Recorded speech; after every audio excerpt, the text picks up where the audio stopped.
Hola, bienvenidos a este espacio académico en el que dos instituciones, Uniminuto y en la sede Bello, Antioquia, Colombia, y la Universidad de Baja California en México se unen para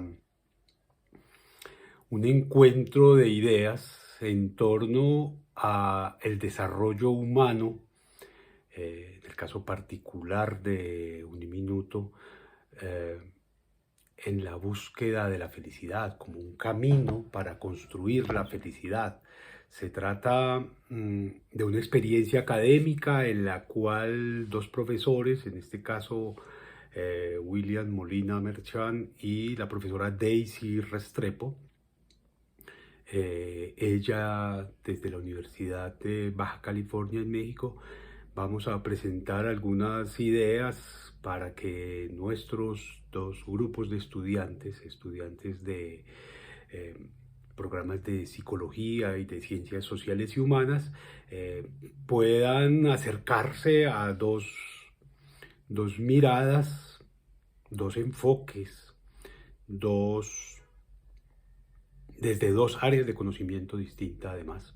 La profesora Daisy es trabajadora social con maestría en estudios de género. Podamos acercarnos a pensar un poco, a tratar de interpretar, a tratar de entender esto que llamamos desarrollo humano. La idea es que en dos jornadas podamos como abordar, por lo menos desde la teoría, un poco desde lo conceptual, con una alta carga de ejercicio práctico cotidiano, eh, y desde experiencias vividas en términos sociales, eh, estos asuntos que nos vinculan, el desarrollo, lo humano, y la búsqueda o la concepción, el camino hacia una idea que hemos venido como sociedad en denominar felicidad. Este primer encuentro entonces, que seguramente será la puerta de entrada a muchos otros, con muchos otros temas, entonces nos vincula en una idea que yo he venido defendiendo en distintos escenarios, y es que la universidad tiene que ser cada vez más una especie de club de conversación argumentada para procurar solución a problemas específicos de lo humano, ¿cierto? Mucho más allá que una especie de escenario de custodia de conocimientos, de saberes y rituales. Tendríamos que reivindicar esa práctica maravillosa que es la conversación argumentada. Sin más, entonces quiero empezar planteando el desarrollo humano como un ideal desde el cual vamos desarrollando herramientas, instrumentos de comprensión, como por ejemplo los modelos, ¿cierto? Modelos que nos permitan orientar acciones, ¿cierto? Y entonces existen múltiples modelos de desarrollo, múltiples claves para entendernos como sociedad en torno a la idea de desarrollo. Y estos modelos tienen, por supuesto, defensores tremendamente argumentados, tremendamente posicionados, con unas fortalezas conceptuales, metodológicas inmensas, que han dado la posibilidad de implementar esas visiones, esos modelos en determinadas sociedades con resultados distintos, ¿cierto? Entonces uno puede pensar en modelos que son tomados, son asumidos estrictamente desde el ámbito político, o desde el ámbito económico, o desde el ámbito técnico o tecnológico, laboral, académico, religioso, ideológico. Pues son modelos específicos que se sirven de determinadas herramientas, de determinados instrumentos para construir proyectos de vida. Y todo proyecto de vida humano quiérase o no, tiene como finalidad la búsqueda de, podríamos pensarlo, del bienestar. En algunos escenarios se lee eso de bienestar como felicidad también. No necesariamente se ha conseguido, ¿cierto? No necesariamente visto en el tiempo, porque es una lectura que no se puede hacer de manera inmediata, sino en los resultados que se van logrando a futuro. No necesariamente la implementación de esos modelos o la negación de esos modelos de cualquiera que sea de esos modelos ha conducido a la felicidad o al logro del bienestar. Uno piensa, por ejemplo, en modelos políticos, en sistemas de desarrollo, en sistemas de acción, de operatividad, que han sido tremendamente promocionados, tremendamente defendidos y que no necesariamente han dado los resultados que hemos querido. Pensar en un modelo como el modelo capitalista, por ejemplo, um, eh, si bien ha generado algunos ejemplos, algunos modelos sociales en los que se puede evidenciar unos niveles de vida, unos niveles de desarrollo de ideas y de condiciones de existencia bastante deseables, son muy pocos, son muy pocos. Más fácil lo contrario, ¿cierto? Más fácil en el marco de esa sociedad y sobre todo cuando esos modelos se llevan a extremos como lo que se ha venido a llamar el capitalismo salvaje, se convierten más bien en generadores de nuevos problemas, de condiciones mucho más cuestionables que lo que en otros esquemas, en otros sistemas, se ha logrado a pesar de que esos modelos no han sido tan defendidos o tan promocionados, ¿cierto? Y uno piensa, por ejemplo, en las formas de desarrollo implementadas por algunas culturas de frontera, por grupos indígenas, por grupos minoritarios, por pequeñas comunidades en las que hay, por ejemplo, una colectivización de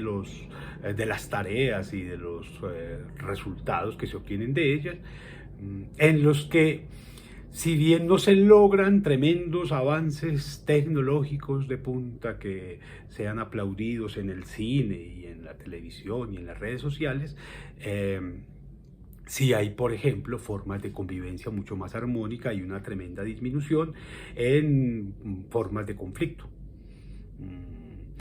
Hay modelos políticos que han sido tremendamente cuestionados y que han logrado, por ejemplo, grandes desarrollos en sistemas de salud, en sistemas de deporte, en sistemas de educación, aunque tecnológicamente no son de avanzada, aunque políticamente no responden necesariamente a los sistemas tradicionales o tradicionalmente aplaudidos.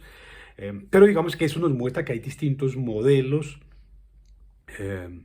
que le apuntan a una forma de desarrollo específico. Ahora bien, hemos intentado como sociedad un poco uniformarnos en algunos conceptos, en algunos lineamientos como grupos humanos organizados, que nos determinen, que nos definen, y entonces se defienden, por ejemplo, ideas como la libertad, ideas como la felicidad, ideas como la equidad, como la inclusión, como el respeto por el derecho occidental,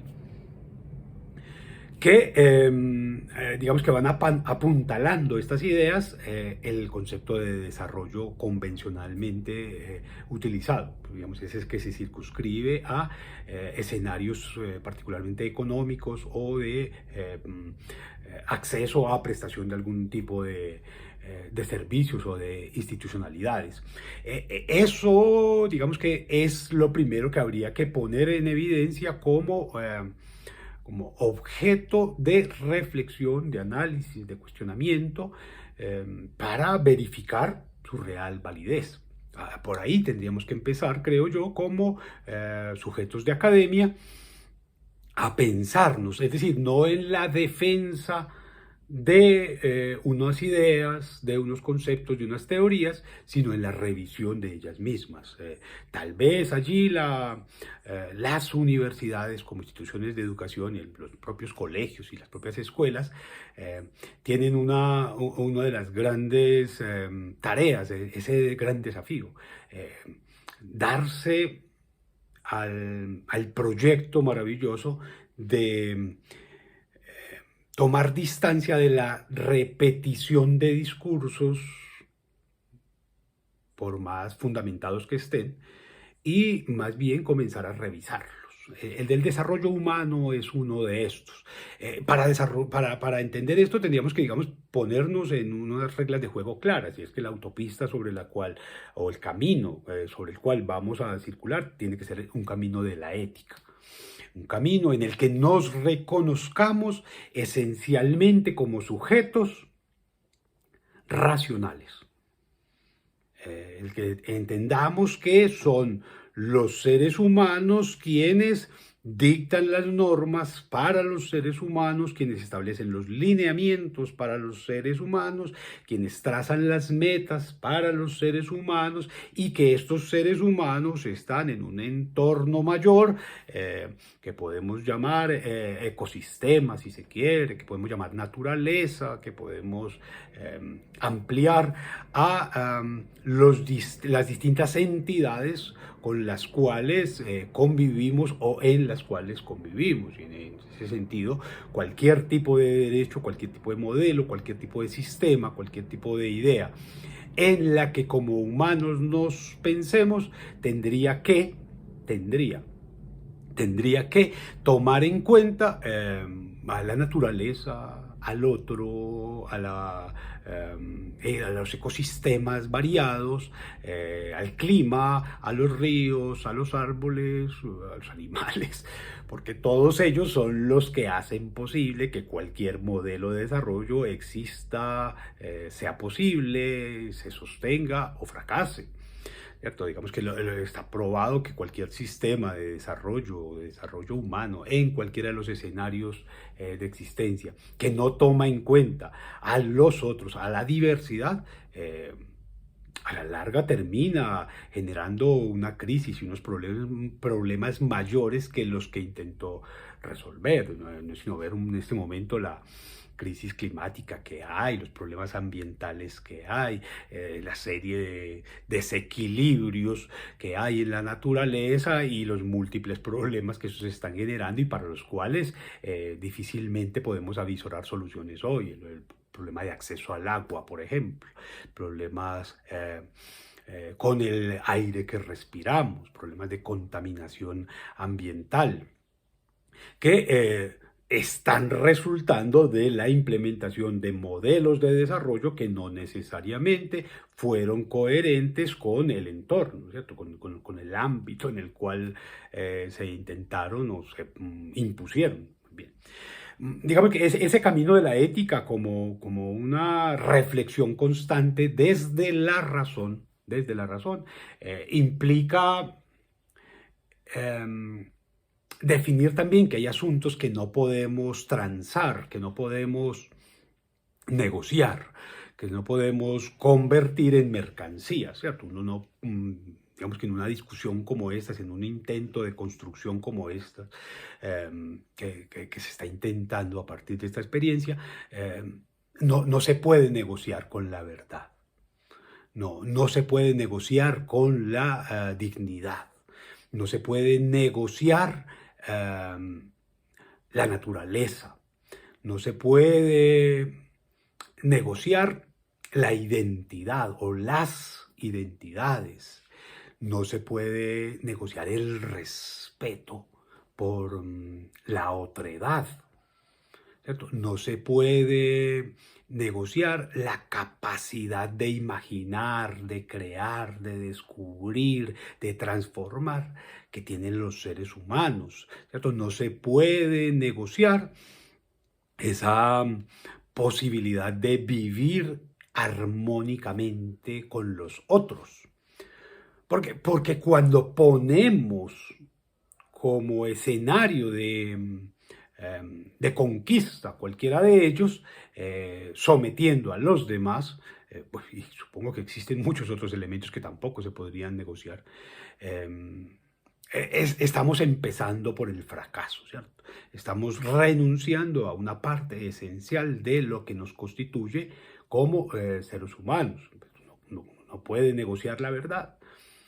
Porque vivir en medio de la falsedad, de las no verdades, de las suposiciones, nos ha demostrado la propia experiencia humana, la propia experiencia vital, la propia experiencia con la naturaleza, que resulta ser tremendamente conflictivo con nosotros mismos, porque a la larga terminamos por avergonzarnos de lo que en la defensa de esa idea se ha venido haciendo. Que quizás uno tendría que entender que las ideas, en tanto que más discutidas, en tanto que más debatidas abiertamente con razones y desde una ética ciudadana, mayor nivel de efectividad tienen. Y lo contrario también, ¿cierto?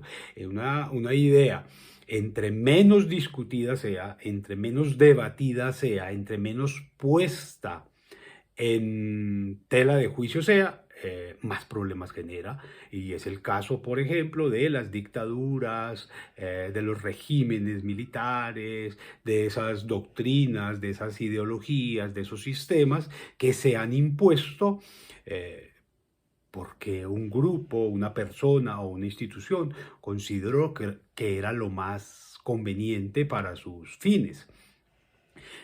Y para implementarla recurre a la violencia, a la masacre, al desplazamiento, al asesinato selectivo, recurre a la negación de libertades, reconoce al desconocimiento de la humanidad de los otros, desconoce el acceso a determinados recursos que son vitales, simplemente porque considera, porque asume que su verdad, que su forma de entenderse con el mundo es la única, real, verdadera, y que todas las demás son falsas, ¿cierto? Y un asunto maravilloso que nos legaron los griegos clásicos, de esa época helénica, era justamente ese politeísmo que ellos tenían, que les permitía entender que cada elemento, cada asunto, cada situación, cada fenómeno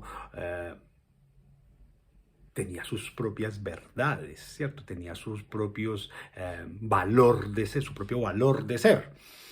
Y que no tenía por qué reñir con el otro, que podían conversar, que podían discutir, que podían hermanarse, que podían encontrarse en determinados momentos, pero no para anularse, ¿cierto? Sino para complementarse o para crear cosas nuevas. Uno de los grandes asuntos eh, que nos limita como humanidad es el pretender que somos monolíticos, que hay una sola verdad, que hay una sola institución, que hay una sola idea, que hay una sola convicción que tiene razón de ser y que por tanto tiene derecho de estar. Porque en esa idea eliminamos a los demás y eso es lo que nos ha venido generando, por ejemplo, asuntos como la xenofobia, o como todas estas formas de discriminación y formas de exclusión que tanto se intentan contrarrestar a través, por ejemplo, de movimientos sociales, de protestas, de llamados a la discusión. Que ahí es donde realmente uno puede evidenciar que efectivamente hay una capacidad humana maravillosa para el desarrollo de ideas, ¿cierto? Pero que hay desde la negación de esa propia humanidad también una serie de herramientas y de instrumentos que intentan todo el tiempo oponerse, y entonces se empieza a inventar una serie de armas, una serie de artilugios con los cuales acallar a quienes no piensan igual, ¿cierto? A quienes no creen en lo mismo, a quienes no se comportan de la misma manera, a quienes no comen de manera semejante, a quienes no hablan de manera equivalente, a quienes no tienen el mismo tono, el mismo canto, la misma música, las mismas prácticas, las mismas formas. Entonces, digamos que en buena medida, las formas de desarrollo humano que pretenden la armonización con los demás, con el entorno, con la naturaleza, con el cosmos, con los universos, con las ideas, digamos que se logran posicionar efectivamente en tanto que se abren a la discusión, en tanto que se abren al debate, en tanto que están dispuestos a revisar, a reevaluar sus propias prácticas, sus propias convicciones. Y en ese sentido, la verdad no puede negociarse, no se puede cambiar por dulces, cambiar por espejos, no se puede cambiar por comida. La verdad se va construyendo, tampoco se puede consolidar una verdad de piedra porque la propia dinámica humana nos va, la propia dinámica naturaleza nos va definiendo que no es posible establecer verdades perpetuas. Eh, el propio tiempo, la propia naturaleza, los propios ciclos nos van diciendo que no hay verdades únicas, acabadas y perfectas, sino que todo lo contrario. Es importante darnos la oportunidad de revisar cada uno de esos asuntos que hemos venido ah, ah, tomando como guías de acción, ¿cierto?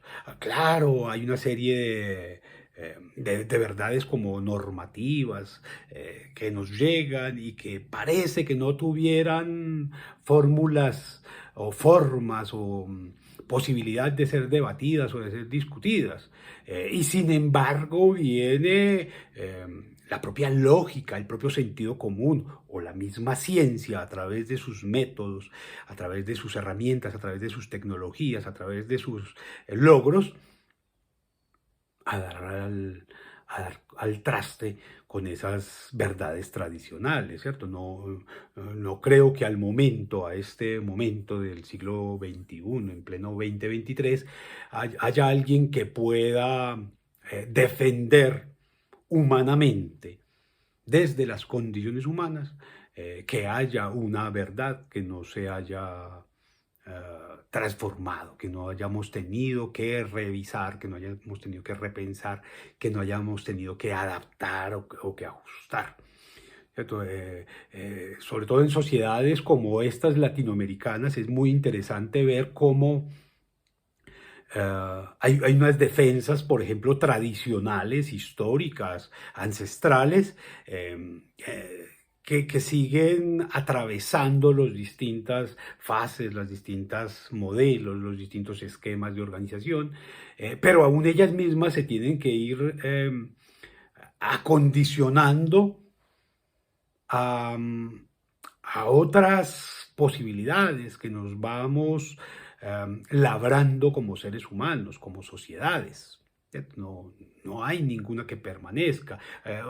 Las instituciones intentan permanecer y sin embargo viene un asunto como la Internet, viene un asunto como la pandemia, por ejemplo, viene un asunto como la propia naturaleza y obliga a transformar las instituciones.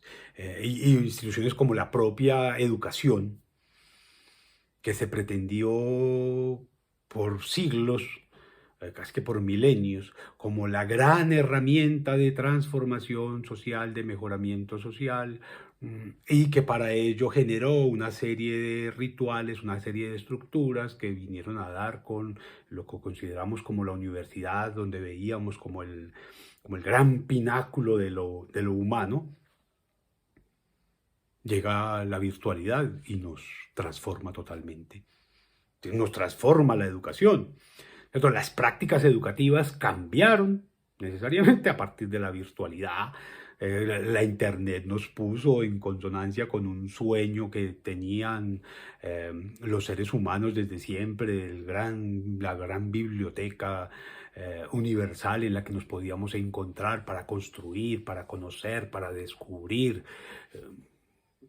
Y la custodiaron con muros, con anaqueles, con seguros, con una serie de políticas, con libros costosos, con universidades impagables, con créditos que eran esclavizantes hasta donde más, y llega la internet y nos dice, no, la educación es libre ahora, es posible acceder al conocimiento sin necesidad de cumplir con determinados uniformes o con determinados pagos o con determinados rituales o con determinadas prácticas o asistiendo a determinados lugares.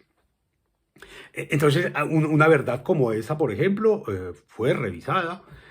La propia ciencia toma las leyes que por mucho tiempo rigieron a las distintas sociedades y en las que se adiestraron a las generaciones y a otras generaciones y nuevas generaciones, y de pronto viene la ciencia y un descubrimiento, un par de experimentos que llevaron años de trabajo, de dedicación y de esfuerzo, y nos dicen, no, todo lo que se dijo antes era mentira. Y por supuesto, el asunto de la verdad vuelve a aparecer allí, ¿cierto? Logramos descubrir que la Tierra era redonda.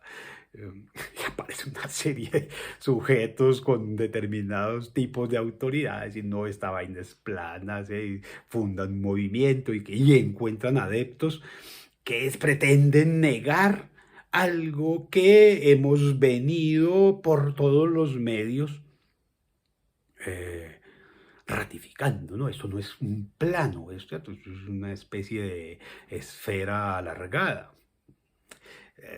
¿Podemos negociar o no la verdad? Ese es el asunto que tendríamos que empezar a asumir para poder enfrentar el camino del desarrollo humano con miras al bienestar, a la felicidad, a la justicia, ¿cierto? ¿Qué podemos considerar como seres humanos? Ese es otro asunto que es una verdad en construcción constante, ¿cierto? Durante mucho tiempo los seres humanos eran aquellos blancos con propiedades, con títulos, con apellidos, con abolengo, con tradición, y uno podía encontrar que quienes no fueran así no eran seres humanos. Eran esclavos, indígenas, negros, afrodescendientes, perdedores de una guerra, pero no eran tratados como seres humanos. Por más que hablaran, que caminaran, que tuvieran tradición, historias, costumbres, allí no había humanidad. Bueno, la humanidad es un asunto de reconocimiento del otro. Si yo al otro no lo reconozco como ser humano, lo trato como lo que sea. Hoy mismo teníamos que pensar si es posible entender ya como una verdad acabada qué es lo humano para poder entender el desarrollo humano, ¿cierto? Eh, ¿Qué tanto de humanidad puede tener un dispositivo, por ejemplo, de inteligencia artificial? Vamos a ver, la inteligencia desde mucho tiempo atrás es un atributo específico de los seres humanos. Es decir, los animales son sagaces, son hábiles, tienen otra serie de calificativos, y por mucho tiempo la inteligencia fue un asunto estrictamente de los seres humanos, que ahora se supone que son los únicos que no la tienen porque viene la inteligencia artificial y esa sí es inteligente. Y deviene de una serie de máquinas. Una cosa muy rara porque nos pone justamente a pensar a ver qué es lo que nos está legitimando como seres humanos. ¿Qué es lo que nos convierte en seres humanos? En ese sentido, la verdad no se puede negociar. La verdad es esa capacidad de transformar, o sería esa capacidad de transformarnos por vías de la razón, ¿cierto? Mediante la implementación de una serie de estrategias que legitimen las aseveraciones que hacemos en torno a una idea, a una práctica, a un concepto, a unas formas, a unas metodologías.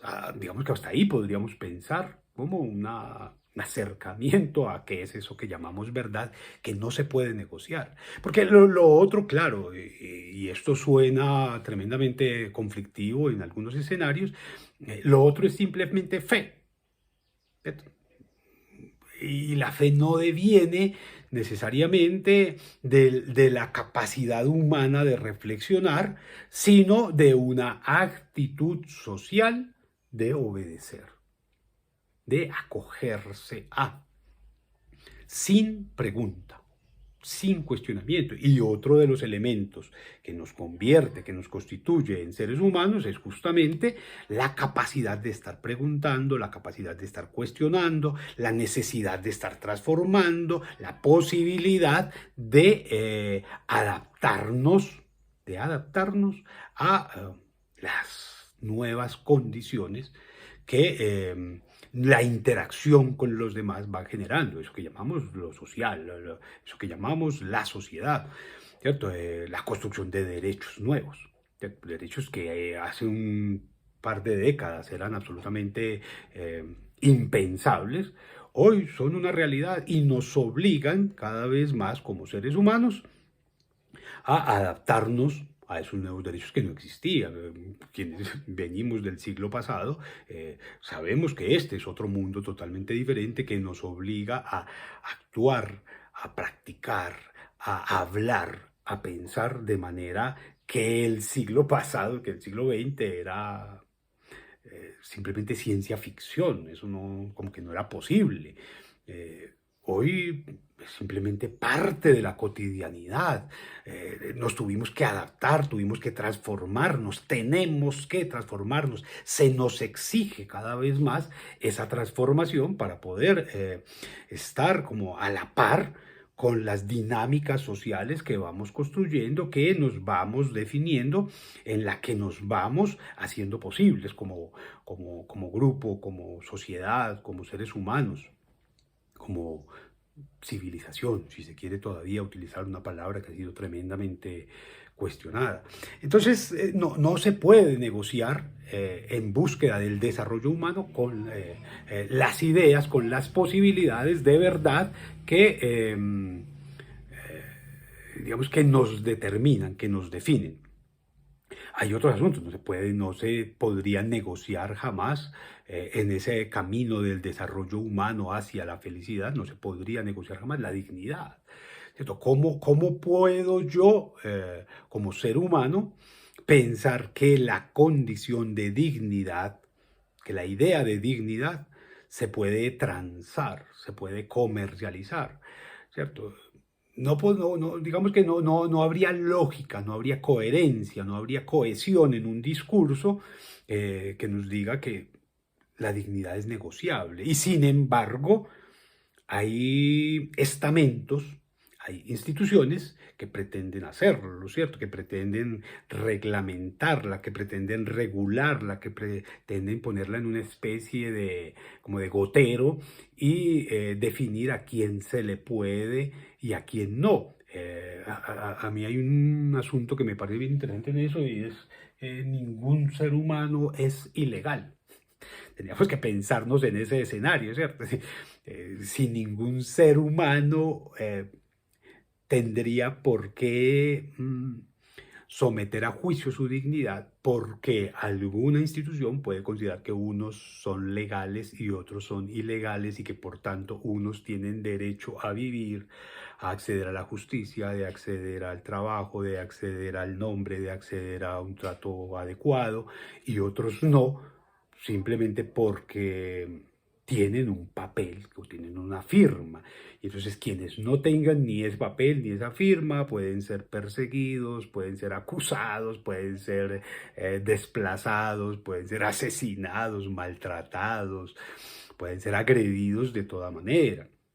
Como que hay unas cartas de nacionalidad, por ejemplo, que permiten gozar plenamente de la nacionalidad y hay otras que no, hay otras que determinan todo lo contrario. Como usted es nacional de este estado, entonces lo vamos a maltratar, lo vamos a bombardear, lo vamos a aniquilar, vamos a acabar con sus niños, con sus tierras, con sus cultivos, vamos a quitarle el agua, vamos a quitarle el acceso le vamos a quitar la voz, la posibilidad de hablar, de decir, de reclamar, de mostrar, de enseñar, de narrar su historia.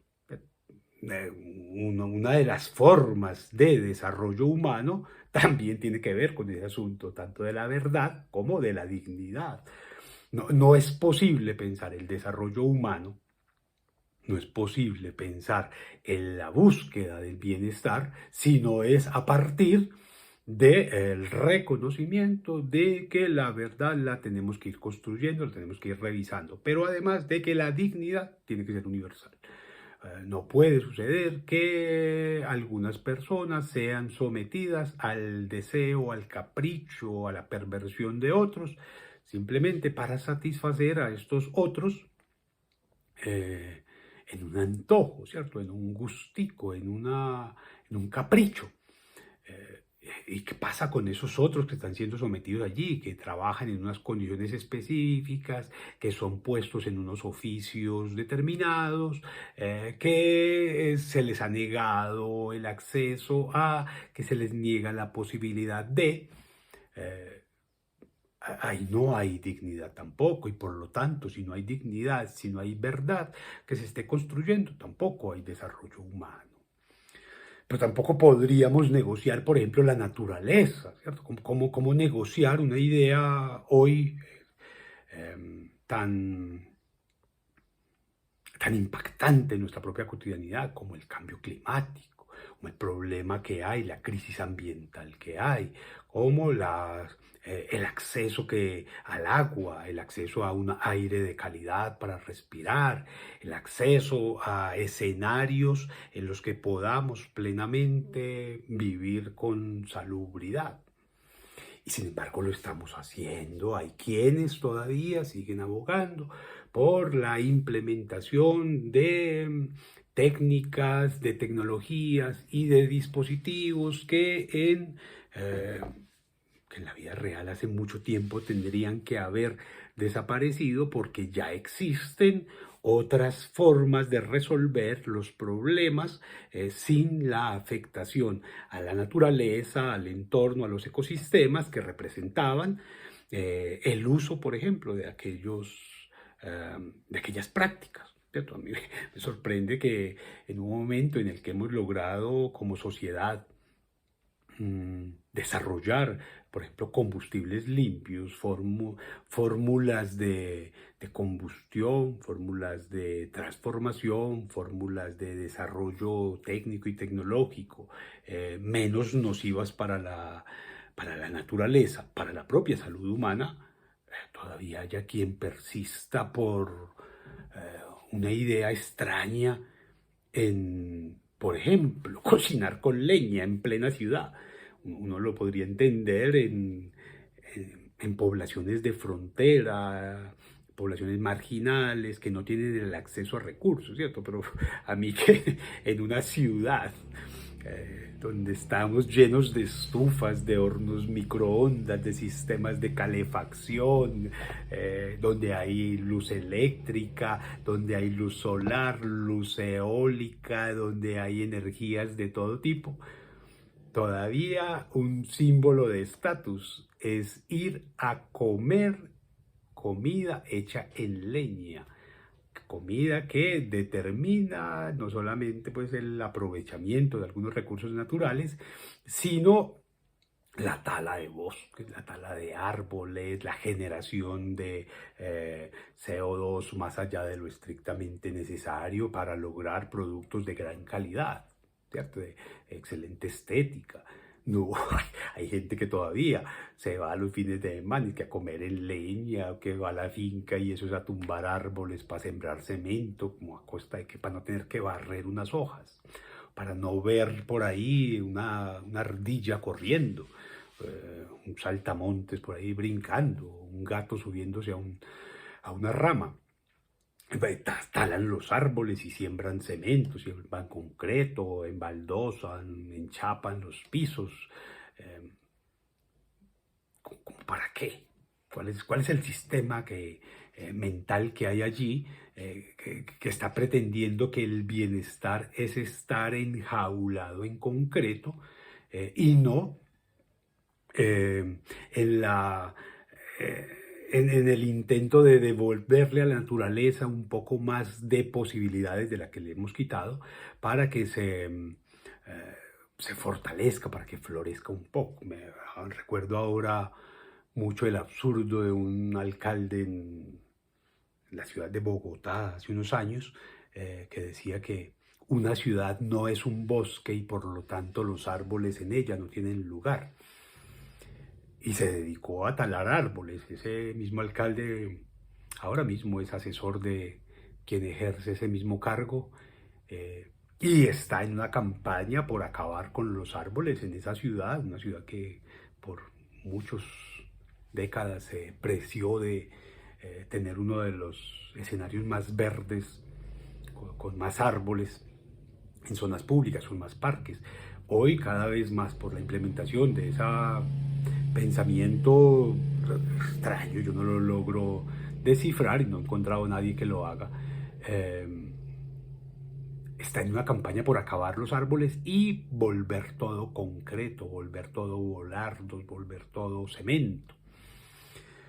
Ahí hay un problema entonces de verdad, un problema de dignidad y un problema de negociación de la naturaleza, ¿cierto? Como que le pongo precio al árbol y no soy capaz de valorarlo en las múltiples posibilidades que tiene el árbol, que no solamente es madera, que no solamente es una mesa en potencia, sino que el árbol también es oxígeno, pero también es hogar para una serie de especies, pero también es refresco en medio del calor, pero también es paisaje, pero también es diversidad, muchas otras cosas, más allá que el precio de la madera que tiene, ¿cierto? Y hay quienes se enorgullecen porque van y talan un árbol que tenía 100, 50, 80, 200 años de edad, lo talan para hacer una mesa. Y no saben el daño, cuánto le costó a la naturaleza lograr esa maravilla, y se tala con cierto orgullo, con cierta socarronería de quien no se ha pensado, de quien no se ha reflexionado como ser humano. Entonces tampoco habría la posibilidad de negociar en esa búsqueda del desarrollo humano ni la verdad, ni la dignidad, ni la naturaleza. No se negocia la naturaleza. Pero hay otros principios que tampoco podrían negociarse, ¿cierto? No, tampoco deberían comercializarse, como la identidad, por ejemplo, ¿cierto? ¿Cómo yo logro reconocerme en relación con el paisaje, en relación con la tierra, en relación con los otros, en relación con la historia, en relación con la geografía, en relación con la antropología, en relación con la economía, con la política, con las ideas, por supuesto con las religiones, con las prácticas culturales en las que yo habito? Cuando se empieza a negociar la identidad, ¿cierto?, lo que terminamos es precisamente causando el tipo de problemas que mayoritariamente están determinando a las sociedades de hoy, ¿cierto? Y empezamos a adoptar modelos, a implantar modelos de todo tipo que reemplacen lo que yo soy. Y en ese sentido, el yo termina siendo un otro que desconozco, pero con el que tengo que vivir a toda hora. Ahí hay un problema tremendamente serio, ¿cierto? Porque en esa negociación lo primero que se pierde es la autoestima, ¿cierto? El valor de sí mismo. Le pongo precio a lo que yo soy, entonces le pongo precio a mi hígado, a mi riñón, a mi cabello, a mi nariz, y la vendo, la regalo, hago transacciones y termino queriendo tener el pelo de otro, la piel de otro, la nariz de otro, los dientes de otro, para poder gustarle para poder ser aceptado por. Perdí mi identidad, ya yo no soy yo, sino que yo soy lo que el otro quiere ver, lo que el otro desea que yo sea, pero yo ya no puedo ser. Y esto funciona no solamente con las personas, con los seres humanos, ¿cierto? Funciona con las ciudades y a mí me da un poco de pena pensar un poco en ciudades que en ese intento por sentirse modernas, por sentirse de actualidad, eliminan su historia, eliminan sus tradiciones, eliminan su arquitectura, eliminan sus prácticas y toman las de otro lugar, ¿cierto? Y entonces empezamos, en el caso particular de un país como Colombia y una región como Antioquia, eh, como Medellín, como Bello, de municipios, se aboga mucho porque cada uno se parezca a otro, que no sea el mismo, ¿cierto? Y entonces hablamos de un municipio que es muy religioso, que tiene prácticas religiosas muy fortalecidas, tradicionales, que tiene una arquitectura basada en las catedrales, en las iglesias, en los campanarios, y para referirnos a ese pueblo, decimos que es la Roma paisa. Tenemos que, para poderla validar, para poderla presentar, tenemos que ponerle eh, un disfraz de europea. La Suiza colombiana, ¿cierto? Esta es la Silicon Valley de Latinoamérica. Entonces, tenemos que copiarnos hasta en eso, hasta en los nombres, ¿cierto? Bueno, uno lo ve en las listas de asistencia a los distintos eventos y cada vez más en las presentaciones que hace con otros, como ya difícilmente se encuentran nombres propios que sean reconocibles en la tradición. Juan, Pedro, Antonio, Claudia, lo que vas a ver, Ana. Y más se adoptan nombres de otro idioma para referirse a quien tanta promesa de amor, de afecto y de respeto nos merece, los sobrinos, quienes tienen hijos, pues para sus hijos. Ya no los llaman Juan, sino Johan. Le ponen europeo o americano, quizás para poderlo validar, para poderlo valorar, para poderse sentir cómodo y a gusto. Porque lo propio, como se llamó su padre, su madre, su abuelo, su abuela, sus primos, sus tíos, no le merecen ya el valor, el reconocimiento que sí una tradición que ni siquiera conoce. Es difícilmente alguien que le pongan esos nombres habla inglés, por ejemplo, o habla italiano, o habla portugués, o habla francés. No lo habla. No sabe comunicarse, no sabe ubicarlo en el mapa, no sabe de qué están hechos, cómo se han constituido, qué han hecho, qué han logrado, en qué han fracasado. Simplemente se compra esa idea vendida por la publicidad y se impone, se implanta. En ese sentido, la identidad tampoco tendría por qué ser negociada y sin embargo lo es. ¿Cierto? Ahí está un problema tremendamente serio porque no hay... no hay un reconocimiento de los propios procesos, sino una reivindicación de los procesos ajenos, de los problemas ajenos, de las expectativas ajenas.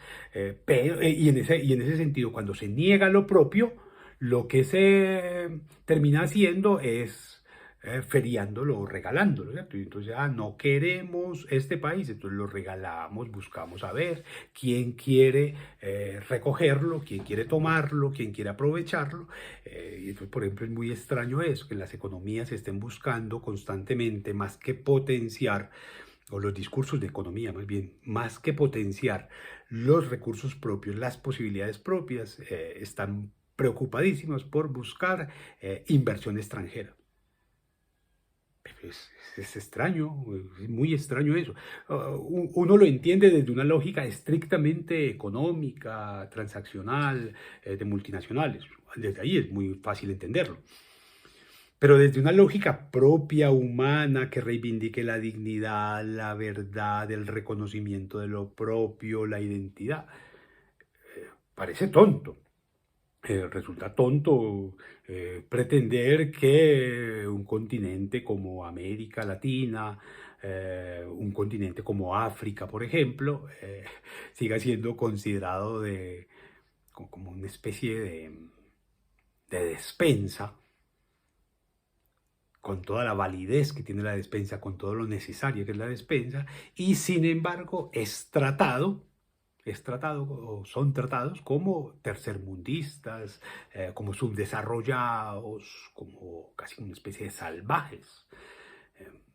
Oiga, pero si de allá viene el oro y de allá vienen los diamantes y de allá viene el café y de allá viene el arroz y de allá viene el trigo y de allá viene el banano y de allá viene la comida, de allá está llegando el oxígeno realmente, porque quienes más necesitan de todos esos productos siguen pretendiendo que ellos mismos son la vanguardia del pensamiento, la vanguardia de lo humano y que quienes están generando, propiciando, cuidando, custodiando esos recursos tan necesarios son más atrasados.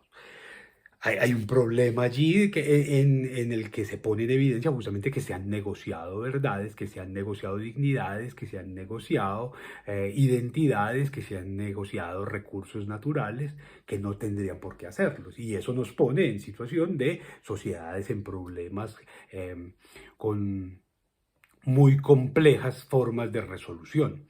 Entonces, esa idea de desarrollo humano como camino a la felicidad se nos pierde justamente en el espacio de quienes no han logrado hacer ejercicios éticos de reconocimiento del sí mismo y de aceptación de la otredad como legitimación de lo que se es, ¿cierto? Yo solamente puedo legitimar lo que yo soy en relación con los otros, porque son los otros los que me confieren, por ejemplo, la humanidad. No se puede negociar tampoco la libertad, por supuesto, ¿cierto? Y sin embargo se está negociando a toda hora, ¿cierto? Esa idea maravillosa que ha permitido eh, la realización de una serie de libros, de películas, de series, pero también de guerras, de conflictos, de procesos y de derechos, ¿cierto? De avances en el logro de bienestar, la libertad. No tendría por qué negociar si se está negociando a toda hora y entonces uno ve que hay modelos de desarrollo, modelos de pensamiento, sistemas económicos, sistemas políticos que están empecinados, ¿cierto?, en negarle, en apropiarse ellos mismos, convertirse en custodios de la libertad y en dosificarla para determinados sujetos, para determinados sectores, para determinadas élites, para determinados grupos. Entonces las mujeres tienen tanta libertad, o los jóvenes tienen tanta libertad, o los latinoamericanos tienen tanta libertad, y no más que esa. En un mundo como este, ya de reconocida diversidad, de aceptada pluralidad, hecho justamente de diversidades, pretender negociar la libertad, pues resulta por lo menos inocente, por lo menos absurdo, tonto. Y sin embargo, cada vez más sistemas como el mercadeo, como la publicidad, herramientas de mercadeo y de publicidad, se han dado a la tarea de convertir en mercancía la libertad, ¿cierto? Se convirtió en una mercancía y a partir de esa mercancía se generan nuevos productos que eliminan la posibilidad de pensar, de reconocerse, de aceptarse, de valorarse. Entonces, ahí hay un problema cuando estamos intentando pensar el desarrollo humano como búsqueda de bienestar, como búsqueda de felicidad, pero lo que estamos encontrando cotidianamente es que a usted le dicen su trabajo tiene que ser de tantas páginas, por ejemplo.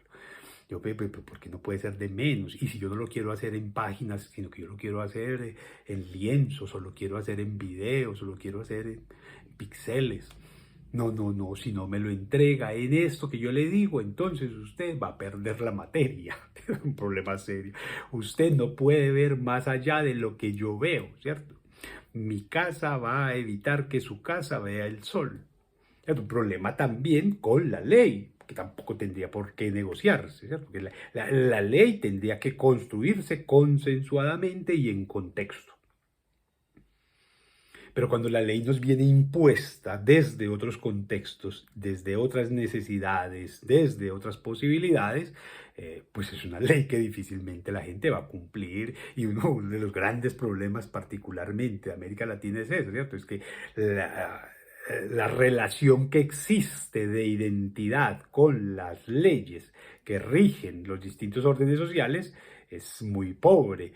Y entonces la tentación de violar esa ley, de no cumplirla o de legitimar esa práctica de que echa la ley, echa la trampa, o de que se obedece pero no se cumple, es muy alta porque no se encuentra en esa ley, en esa norma, un nivel de vinculación, ¿cierto? Un vínculo que me permita defender la ley, cuidar la ley, ampararme en esa ley, sino que se ve es que la ley se impone, se golpea, eh, se aplica con fuerza sobre determinados grupos, sobre determinados sectores y beneficia y privilegia a determinadas élites o determinadas instituciones, porque no es una ley que esté hecha para todos los ciudadanos, para todos los seres humanos, no es una ley pensada en términos de desarrollo humano.